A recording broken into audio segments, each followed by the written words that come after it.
Olá, amigos do Quatro Maiores, eu sou o Delazar e trago para vocês as informações dos quatro maiores times de São Paulo. E nesse vídeo aqui nós vamos falar sobre o tumultuado clássico Choque Rei no Allianz Parque, vitória do Palmeiras, 2-1, fazendo gol aí para lá dos acréscimos e mais acréscimos e acréscimos. Esse jogo teve um protagonista e como sempre eu tinha razão. Klaus, Rafael Klaus foi o nome da partida, né? E para os dois lados, viu? Ele é muito ruim. E quando é no Allianz Parque, o prejuízo para o São Paulo sempre é gigantesco. Não tem como. Ele atrai, ele é um para-raio. Ele consegue sempre interferir. Muito da torcida palmeirense tem falado que ele interferiu no gol, mas na realidade, um gol que ele anulou descabidamente, até ali acertou. Mas ele errou, gente, e ele começa a errar lá no começo do jogo. Quando ele deixa de aplicar faltas para o Palmeiras e para o São Paulo, faltas em tomadas de bola, e isso já era bola cantada, né? Porque ele deixa de fazer isso, aí origina um lance de gol, e quando sai o gol, já viu, né? Então, isso aí começa a minar os dois times. Aí começa a irritação, torcida se irrita e por aí vai, né? Por quê? Teve um lance no Estevão, na beira de campo, lá na linha de fundo, que poderia ser falta para o Palmeiras. No lance com o Ferrarese empurra ele meio que no ombro e ele não dá a falta. A torcida reclama. No lance seguinte, o Estevão dá o troco do outro lado, mas empurra nas costas, faz muita falta. E aí ele apita a falta, o Estevão ainda fica discutindo com ele, que não deu do outro lado, ele não amarela o Estevão. Então começa a dar liberdade para o jogador fazer o que ele acha que ele quer, ou o que ele acha que é, né? E vocês vão entender por que eu estou falando isso. Nós vamos chegar lá, para você entender como esses pequenos detalhes no decorrer do primeiro tempo incidiram com problemas no segundo tempo. Trazendo para o jogo foi muito equilibrado no primeiro tempo. Palmeiras teve algumas chances, o Rafael se portou muito bem e defendeu. O São Paulo teve algumas chances, uma delas passou ali raspando a trave no chute do lateral Patrick, outra uma bela defesa no chute do André, o Rafael pegou um belo chute do Veiga pelo lado ali do chute do Palmeiras no São Paulo, depois pegou um belo chute do Richard Rios, né, defendeu. Um jogo equilibrado, primeiro tempo, um clássico movimentado, o Palmeiras com praticamente 80% do time titular, contra o São Paulo com 70% do time reserva. O São Paulo conservou aí seu time para jogar a Libertadores, o Palmeiras nem tanto, tem um elenco mais forte, com mais peças de reposição, jogando em casa, pôde forçar um pouco mais. Primeiro tempo, 0-0, nessa condição que nós falamos aí. Vem o segundo tempo, Palmeiras começa melhor, uma jogada do Estevão, o Rafael Veiga bate, mas bate em cima do goleiro Rafael, e no segundo lance lá, uma bola cruzada, bola parada, sobrou, o Zé Rafael deu na orelha da bola, bateu ali no Estevão, sobrou para o Flaco Lopes, que fez o gol, porque o Moreira deu uma bobeira ali, não saiu junto com a zaga do São Paulo. Flaco Lopes, artilheiro que fez o gol. Ali, comecinho do segundo tempo, merecido, né? O Palmeiras fazer 1-0. E aí vem aquele problema que origina toda a questão, né? Que eu falei lá atrás. Qual é o problema? O problema é que o garoto Estevão, quando ele se criou para cima do juiz, ele acha que ele tem permissão para fazer tudo, né? E num lance que o Patrick está totalmente na bola, subindo de cabeça para afastar da sua zaga, o garoto Estevão vai no meio do corpo do Patrick. Como a gente joga a bola, sabe que isso aí é maldade. Por quê? Porque ele vai dar ali uma cama de gato, né? E não foi só uma cama de gato, ele entra de lado mesmo para derrubar o atleta. Consequência, Patrick cai de cabeça, dá um chicote ali na cabeça, bate a cabeça, entra num estado ali de choque, de convulsão, porque a pancada foi muito forte na cabeça. Aí, a parte que a gente tem que elogiar, né? Os médicos entraram muito rápido, os médicos do Palmeiras também entraram para ajudar. A ambulância foi chamada muito rápido, se apresentou. O Patrick foi cuidado ali no campo. O lado positivo é que a câmera não fecha mais no jogador. Ótimo, esse aspecto tudo bem. 4 minutos e meio, o atendimento, o Patrick estava na ambulância, perfeito, parabéns aos médicos e ao sistema de ambulância do Allianz Parque, né? Isso nós temos que elogiar. Por quê? 4 minutos e meio, guarde bem essa informação. Aí vem a questão que passa pela arbitragem, né? Por quê? Porque o VAR não chama por uma entrada, para mim, criminosa do Estevão. Quem joga futebol sabe que você não pode fazer aquilo, ainda mais no profissional. Esses jogadores sobem praticamente 1 metro do chão e tá cabeceando uma bola, tá totalmente desprotegido. E ele vai somente no corpo. O Estevão não procura a bola, só procura o corpo e vai no meio do corpo. Eu tô deixando a imagem aí para vocês verem, tá? Veja na imagem, ele só procura o corpo do jogador do São Paulo. O Klaus só marca a falta ali, naquela confusão de entrar ambulância. O VAR não chama, para mim, lance para expulsão, tá, gente? Já digo de antemão, porque isso não se faz com um colega de profissão, tá? Então, tudo por quê? Por causa do primeiro tempo que o Klaus deixou o garoto se crescer. E aí vem a outra questão, né? No final de tudo que gerou a confusão, o Palmeiras não deu entrevista. Abel Ferreira não deu entrevista, mas se você pegar lá no primeiro tempo, o Abel Ferreira começa uma confusão com a arbitragem, por conta de uma falta a favor ali do São Paulo, né? Aquela falta lá do Estevão é uma falta do São Paulo, ele reclama, toma o amarelo, o João Martins se cresce para cima do juiz, toma o vermelho, o ambiente já fica ruim. Então você vê como os treinadores ali na beira de campo podem influenciar, já deixa o juiz nervoso, já expulsa, já cresce a tensão da torcida. Ah, mas isso tudo é do jogo. Não, não é do jogo. Se você tem um banco que se comporta direito, você não volta a torcida contra o juiz apita com mais critério, com mais calma. Quando ele já perde a cabeça, já é outra história. Ele começa a perder o sentido correto na relação aí dele de trabalho ali de apitar a partida, tá? Então, são pequenas coisas dentro do cenário que você vê que vira uma total bagunça, tá? E aí, o São Paulo começa a pôr algumas peças titulares, põe o Luciano, põe o Caleri, né? Põe o Luiz Gustavo e começa a tirar umas peças. 5 minutos depois da saída ali do Patrick, né? O Palmeiras também troca. O Abel Ferreira também tira o Estevão, que deve ter percebido que o juiz não fez o que tinha que fazer e já tirou logo para evitar problema, que poderia chegar na orelha dele alguma coisa. E assim, o Luciano foi lá e empatou o jogo num chute de fora após uma jogada do Ferrarese pela direita, uma ajeitada do André Silva, e o Luciano bateu bem e empatou a partida. E aí eu falo novamente, quando você tem jogador desmiolado, né? O Luciano, ele joga bem perto da área, ele faz gols, ele se dedica, mas ele é desmiolado, né? Por quê? Porque foi lá na comemoração do gol, fez para calar a boca a torcida e ainda subiu e deu um chute na bandeirinha lá de escanteio do Palmeiras. Por quê? Porque o Veiga, quando foi no Morumbi, aqui, fez a mesma coisa, chutou a bandeirinha onde estava a bandeira do São Paulo. E aí ele foi lá e fez a mesma coisa. Então você vê como a coisa rola. Ele fez isso, sabia que ia tomar amarelo. Desnecessário, num clássico. Qual a necessidade de você fazer isso? Nenhuma. Faz o seu gol, comemore com seus companheiros e tenta a virada. É um clássico importante para as questões da partida. Empatou o jogo, as substituições começaram a ser feitas, né?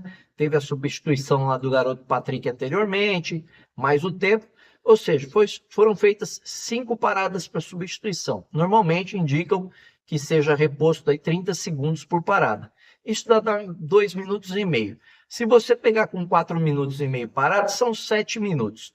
Se na pior das hipóteses você dá mais 2 minutinhos ali, 9 minutos estava de bom tamanho para os acréscimos. Mas o Klaus não se contenta, né? Ele quer atrapalhar o jogo. O Palmeiras ainda faria um gol numa perdida de bola no meio-campo do Alan Franco, mas quando ele perde a bola e tenta recuperar a bola, o jogador chuta o pé dele por cima, né? Faz a falta, e o que faz o Klaus? Não dá a falta. E aí o que acontece? Contra-ataque do Palmeiras, bola rolada, Lázaro faz o gol e aí o VAR chama. Porque tinha duas condições. E aí o VAR acertou para mim, nas duas condições o juiz podia optar o que fazer, tá? Primeiro, ele mostra o impedimento do Flaco Lopes, que está à frente do goleiro, do Rafael, no chute do Lázaro. O Flaco Lopes chega a fazer o arco ali do bumbum para frente, para a bola poder passar, ele atrapalha, de fato, o goleiro Rafael. Ah, mas o goleiro Rafael estava vendo a bola. Não, ele está na frente. Ele não sabe se ele vai ter que pular mais para o canto, se vai pegar ali onde ela veio. Tanto que ele espalma e põe para dentro. Por quê? Porque o tempo de reação fica diferente. Porque ele tem a dúvida com alguém na frente para onde a bola vai. Se vai pelo lado de dentro ou pelo lado de fora de quem está na frente. Então, o VAR chama e mostra que tem impedimento. Não feliz, o VAR volta lá atrás e mostra no meio-campo que houve falta no Alan Franco. Então ele podia optar pelas duas condições: anular o gol pela falta ou pelo impedimento, lá pela interferência, né, do Flaco, que estava impedido. Ele faz o quê? Ele aponta a interferência do Flaco e dá o impedimento. Ok, tinha que fazer isso. Mas se ele fosse um cara sábio, um cara correto, ele voltava lá atrás e não dava a questão do impedimento. Ele dava a questão da falta, porque o VAR mostrou que ele fez a falta. Viu a solada do jogador do Palmeiras no Alan Franco. Houve a falta. Mas por que ele não foi na falta? Porque apontaria um erro dele. Quando ele aponta a questão do impedimento, ele está apontando o erro do bandeirinha, tá? Então, é o danado do ego, né? Faz as coisas erradas, deixa acontecer errado, e quando vai corrigir, em vez de corrigir pelo que ele fez de errado, ele faz no que o outro fez de errado. Então, é bem típico do Kraus, né? Ele é um para-raio de problemas, ele já interferiu várias vezes a favor do Palmeiras no Allianz Parque contra o São Paulo, e aí, quando ele toma uma atitude correta, a torcida vai contra, porque tiveram vários problemas anteriormente, né? E aí, vai mais um prejuízo para o São Paulo. Por quê? Depois desse lance daí, nós tivemos outros lances, como eu falei lá, o Estevão era para ser expulso, e aí tem uns 11 minutos, ele deu 11 de acréscimo, depois deu mais um. O que acontece no lance? O Caleri recebe de costas o Gustavo Gomes, que já tinha amarelo, dá uma entrada por trás no Caleri, bate embaixo por trás e ainda puxa. Jogada é o quê? É falta, né? E o que faz o Kraus? Nada. Não faz nada, tá? Porque ele tinha que expulsar o Gustavo Gomes e não expulsou. Tá dentro do Allianz Parque, né? É o Palmeiras, falam que ele é palmeirense. Ele já tinha expulsado o Luciano. O Luciano, sim, corretamente, tá? O Luciano foi expulso corretamente aos 50 minutos, porque já tinha um amarelo. E aí fez a segunda falta no Felipe Anderson, que era uma falta para amarelo na beirada do campo. A expulsão do Luciano, perfeita, correta, né? Mas se você expulsou o Luciano com o segundo amarelo, você tem que expulsar o Gustavo Gomes com o segundo amarelo, porque a falta que ele fez foi tão falta para amarelo quanto a do Ferrarese, que ele deu antes e deu amarelo para o Ferrarese, num outro lance, 3, 4 minutos antes. Então você nota como você prejudica.